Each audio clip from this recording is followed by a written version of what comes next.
श्रोते मंडळी, नाही तर कोण्या कोण्या ठिकाणी आम्ही जातो ना, आम्ही बोल्यामध्ये मग्न, आजी झोपेत मग्न. आम्ही बोल्यामध्ये नळला कोल्ला झाला आणि आजीच्या जांभोया देऊ देऊ आजीच्या लागली सिग्नल द्यायला. इकडे चोपड्याकडे एवढे हुशार लोक आहे हो सतीश भाऊ. झोप जर कधी लागली ना, ते काळे चष्मे नेतात, काळे चष्मे. डोळे काढे डॉक्टर ना, ते काळे चष्मे. असंच झालं. कीर्तन चालू, आजीले जे लागली झोप. कीर्तन झालं, सगळा मंडप घरी गेला.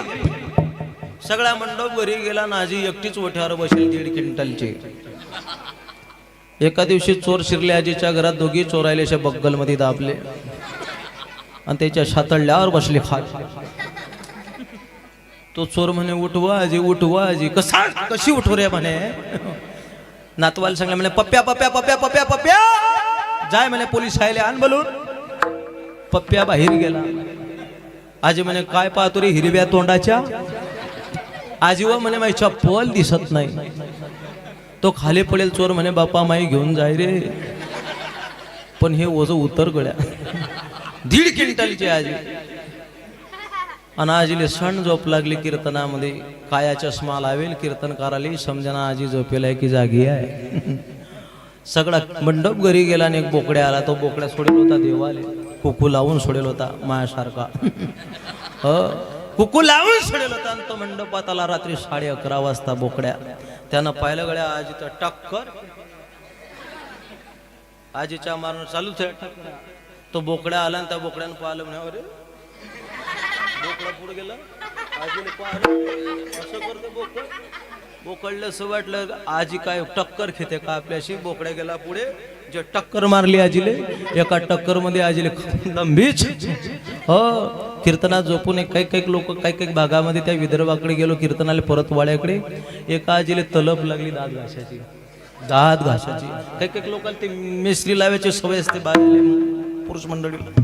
कीर्तन चालू, आजीनं कंबर म्हणली पिशवी काढली, तिच्यातला तपकीरचा डब्बा काढला, घोडा शाप. लागली कीर्तनात दात घाशाले.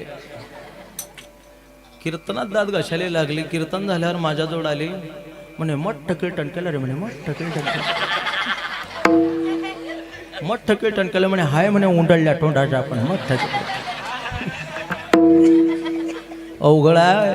लोक कसे मिळते सांगता येत नाही.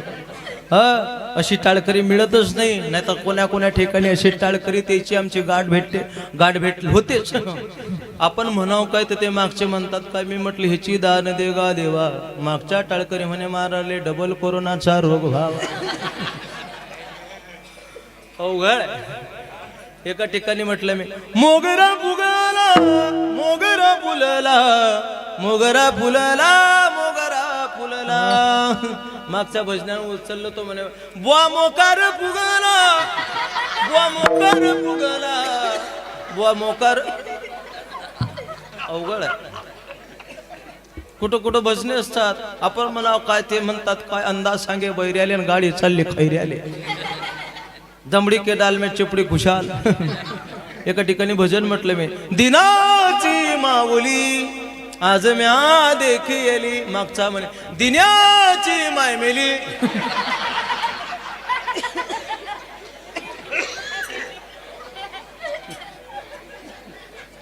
म्हटलं भाऊ, तो विना घेन माझ्या डोक्यात मार आता. तो विना घे डोक्यात मार म्हटलं माझ्या. एक तर म्हणे, बुवा छाला म्हणे आपल्याकडे फराळ आहे म्हणे आज. फराळ आहे म्हणे बुवा आपल्याकडे आज. जे फुल भरवला बुवाले म्हणे, बुवा खाली बसले तर साबुदाणा वरे उठले तर म्हणे दुधाचा गिल्लास आहे. आता आपल्या गावामध्ये अशी उदाहरण अंतकरणाची मंडळी आहे ना. कोण्या कोण्या ठिकाणी आम्ही जातो ना, एका ठिकाणी असाच प्रसंग पडला. पितर बसाचा टाइम पडला. आपल्या गावामध्ये उदाहरण अंतकरणाचे लोक आहे. कुठं कुठं मेळ बसत नाही. जेवण करायला बसलो, बारस होती. बारस पितर पाठ महिना होता आणि पित्र बसलोय आम्ही. एक मावशी आली तूप घेऊन, तिची वाहरी. तूप आणलं वाटीत. उदाहरण अंतकरण. तुपाची वाटी मध्ये दामन होता. दामन. तो आमचा भजन्या म्हणे, ओ म्हणे महाराज, ओ बाबा. या मावशीने म्हणे, दामन आणला म्हणे का डोळे फोडते का महाराज लोकांचे. म्हटलं येऊ दे मावशीले. ते बसली. घ्या म्हणे महाराज तो, घ्या म्हणे महाराज तो, घ्या. एक एक एक एक थेंब सगळ्या साधू लोकायला वाढून दिला. मी म्हटलं इकडे खाव. म्हटलं ताई तुमच्याकडे म्हशी किती आहे? म्हणे 16. म्हटलं मग तूप एवढं एक एक थेंब? म्हणे महाराज खासन तर खा, नाही तर उठा. म्हटलं अहो, म्हटलं असं कसं काय? म्हणे माझ्या याच्यापेक्षा तर माझी सासू चांगली वाढते. म्हटलं सासूली बोलवा. म्हटलं याच्यापेक्षा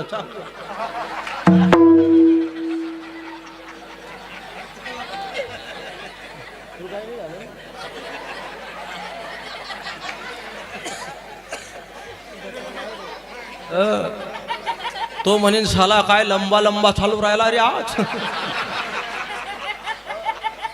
कीर्तन झाल्यावर पाहतो म्हणे तू. पोरं बदला घ्यायला एक नंबर असतात बरं. एक अवघड आहे पण ते पैलवान आहे. आता लेकरं म्हणा शांत बसा. एक लाईट चालली गेली माझा जन्म तसा. आज जशी लाईट गेली ना, एका पोराला विचारलं, म्हटलं बाळा जाय रे, म्हटलं सब स्टेशनले फोन लाव. तो पोऱ्या बाहेर गेला आणि पोलीस स्टेशनले फोन लावला. बदला काढला त्यानं. तो म्हणे हाच आहे तो. चांगला लंबा लंबा चाले. लेकरं कुठे बदला काढतील सांगता येत. हो चला आपलं कुठं आलं आला. म्हटलं तुमच्या सासूला. मावशी आली ना वाड्याला. मावशीनं चुलीतला आर घेतला तर विसतो.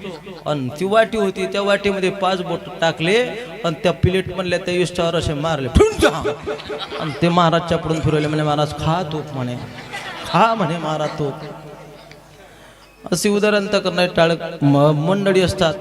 आपल्याकडे खरोखरच मन सर्व प्रसन्न झालं अशी प्रेमाची मंडळी. इथं आल्यानंतर तर मला असं वाटतं भागही गेला सीनही गेला. भाग गेला सीन गेला. भाग गेला सीन गेला. भाग गेला सीन गेला. भाग गेला सीन गेला. हे उगा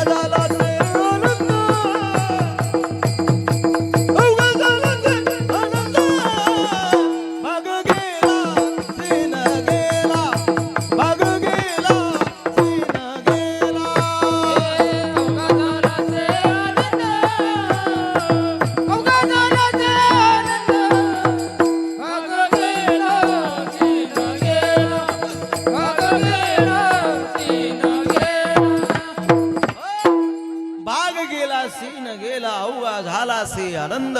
तुमच्या सारख्या मायबापाला बघून भागही गेला शिनही गेला. खरोखरच उदाहरण करण्याचे मंडळी आहे. छत्रपती शिवरायांच्या या महाराष्ट्रामध्ये तुमचा आमचा जन्म झाला. म्हणावं लागलं माऊली नंतर समाधी नाही, तुकोबारायनंतर वैकुंठ नाही, बालगंधर्वानंतर गाणं नाही. अरे कर्णानंतर उदारता नाही, मेघानंतर औदार्य नाही, साधू नंतर कृपा नाही, रामासारखा मुलगा नाही, राजा दशरथासारखा बाप नाही, गीतेसारखा ग्रंथ नाही, रामकृष्ण हरी सारखा मंत्र नाही, साधू नंतर कृपा नाही, आई नंतर प्रेम नाही, बापानंतर महाराज म्हणता शाबासकीची थाप भेटत नाही, आणि या मानव देहानंतर दुसरा कुठलाच चांगला देह नाही. असा अनमोल किमतीचा देह तुम्हा आपल्याला मिळाला. महाराज म्हणतात त्याचं चिंतन करण्यासाठी त्या भगवंताचे उपकार आहे तुमच्या आमच्यावरती, की त्या भगवान परमात्म्याने एवढा मोठा सोहळा बघण्यासाठी तुम्हा आपल्याला जिवंत ठेवलंय. त्या भगवंताचे उपकार आहे. त्याच्या मनामध्ये आलं तो तेच करतो. दादा ऐका ऐका ऐका, त्याच्या मनामध्ये आलं तो तेच करतो. आपल्या मनामध्ये आलं ते कधी होत नाही. आपल्या मनामध्ये आलं ते कधी होत नाही. त्याच्या मनामध्ये आलं ते झाल्याशिवाय राहत नाही. त्याच्या मनामध्ये आलं तेच होईल. आपल्या मनामध्ये आलं ते कधी होत नाही. आपल्या मनामध्ये आपण कीर्तनात आलो, कीर्तन ऐकलं, घरी गेलो, झोपून राहिला म्हातारा झोपून राहिला. बाबानं रात्री उशिरा सोडले कीर्तन, म्हणून सकाळी म्हातारा उशिरा उठला. आजीले असं वाटलं जाऊ द्या म्हणे, माय रात्री बाबानं कीर्तन लेट सोडले म्हणून म्हाताऱ्याला काय उठवा. 7चा टाइम होता. 7:30 म्हातारीनं उठून पाहिलं. म्हातारा हालेना बोलेना. म्हातारा हालेना बोलेना. आजी म्हटली माय रात्री तर राघू चांगला मिट्टू सारखा गोड गोड गोड गोड गोड गोड बोलत होता. आता म्हातारा बोलत नाही, हालत नाही. काय झालंय? म्हाताऱ्याला हलवायला लागली आजी. ओ उठावं उठावं उठा. म्हातारा बोले बिना, हाले बिना, डोळी उघडे ना. आजीनं छाती ठोकली. म्हणे माय आवाज दिला, डॉक्टर दादा. डॉक्टर भाऊ आला. डॉक्टर जसा आला, डॉक्टर म्हणे म्हातारा रात्री उशिरा आला म्हणून उशिराच उठवण्याचा प्रयत्न केला, पण म्हातारा बोलत नाही, चालत नाही. उठवा म्हणे डॉक्टरला. म्हाताऱ्याला उठवा. डॉक्टरनं नस तपासले, म्हाताऱ्याचे हात पकडला, हात पकडला आणि आजीने म्हणे आजी. आजी नुसती मटमट डॉक्टरकडे पाहायला लागली. म्हणे काय म्हणते माय. आजीनं असं तोंड केलं. म्हणे बोल ना. म्हणे डॉक्टर. आजी म्हणे बोंबलेले सुरुवात कर. म्हणे माय. आजी म्हणे बाप्पा मी एकटीच कसे काय बोंबलो. डॉक्टर म्हणे कीर्तनातल्या बाया घेऊन जाय, पण बोंबलेले सुरुवात कर. अरे झोपणं आपल्या हातात आहे दादा, पण उठवणं परमात्म्याच्या हातात आहे. आपण कितीही आपल्या मनामध्ये आलं तसं होत नाही. त्याच्या मनामध्ये आलं ते झाल्याशिवाय राहत नाही. उसकी जी में आया तो डाकू को वाल्मीकि बना देता है, नहीं तो विश्वामित्र जैसे ऋषि को मेनका के पीछे भगा देता है. कसौटी भक्तों की लेता है, जिद्दों को डुबाता है, मुर्दों को तैराता है. राजा हरिश्चंद्र को 2 मन सोने के लिए अपनी पत्नी बेचनी पड़ती है. दरिद्री सुदामा को सोने की नगरी मिला देता है. अरे खुद का बाप था दशरथ वहां नहीं था, जटायु को मांडी देता था. धनुर्धारी कर्ण को सुलभा देता है. मुर्दे सचितानंद बाबा को खड़ा कर देता है. जनाबाई को सुई नहीं आता, नहीं तो 5 वर्ष के ध्रुव बाल को भक्ति प्रदान कर देता. बली को जाना था वैकुंठ, लेकिन भेज दिया पाताल. म्हणून ती जनाबाई भगवंताच्या रावडात गेली. पदर कसला कमरेला आणि त्या विठ्ठलाला म्हणते विठ्ठला अरे विटेवरती उभा आहे, तू जगाचा बाप आहे, तुझ्या दरबारातला न्याय मोठा उलटा आहे माय बापा, तुनं गलत केलं. काय ग. अरे पुण्यवंत पाताळ लुकी नेला, पुण्यवंत पाताळ लुकी नेला, पुण्यवंत पाताळ लोकी नेला, पुण्यवंत पाताळ लोकी नेला. दारिद्र्य तो भाग्यवंत केला, दारिद्र्य तो भाग्यवंत केला, दारिद्र्य तो भाग्यवंत केला,